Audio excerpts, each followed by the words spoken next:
Hello, I've set myself the challenge, now that the book long list has been announced, of trying to read all of the books before the prize is announced in November, so we'll see how I get on.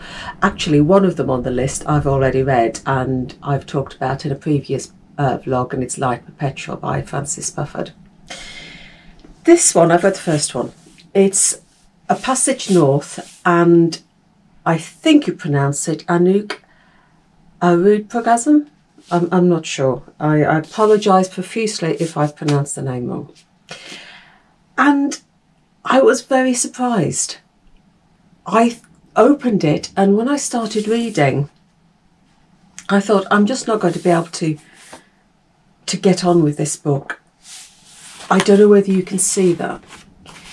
There are very few paragraphs within the book, and it is just pages of prose, and the sentences are complex and winding, and for this reason I thought, I'm just not going to enjoy this. But I found, as I kept on reading, that I became entranced, and by the end of it I found that it really did move me.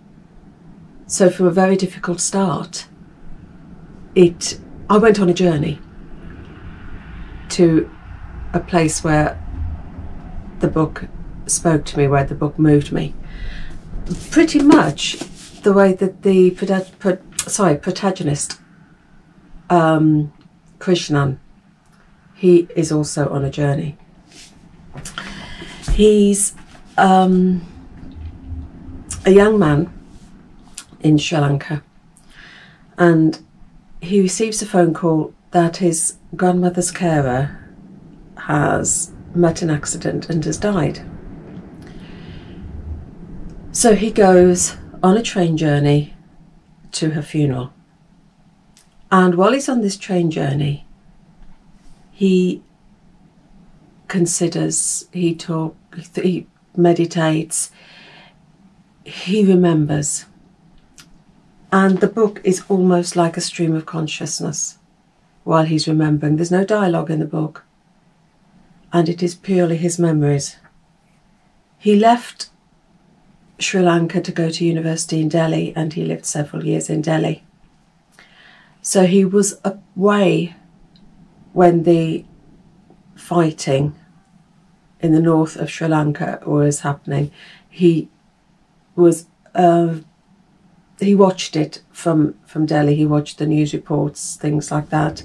His father was killed in an explosion. So he was almost away from this violence. So he was never, it never touched him in the same way that it touched Rani, his grandmother's carer, because she lost 2 sons. And she suffers from PTSD.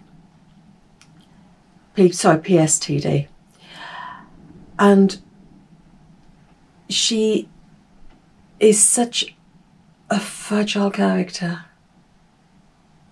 She's got all this grief, all these memories locked away that she can never get rid of. The book, as he's talking in his stream of consciousness, he talks about the scars left by war, left by trauma.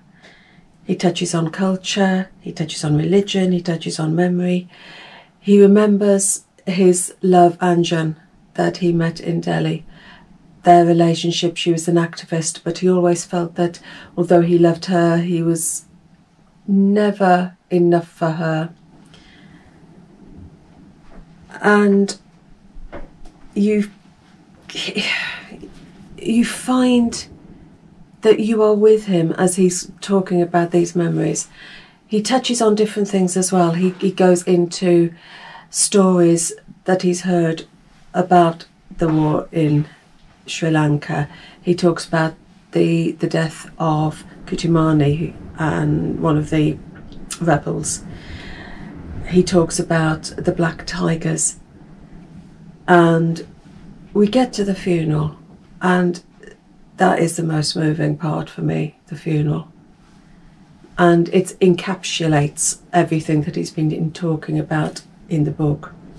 You've got the sort of juxtapositions of vision and sight and all sorts of different things that he talks about. How is freedom, he explores freedom in likening it to sight, that freedom is being able to look in the distance.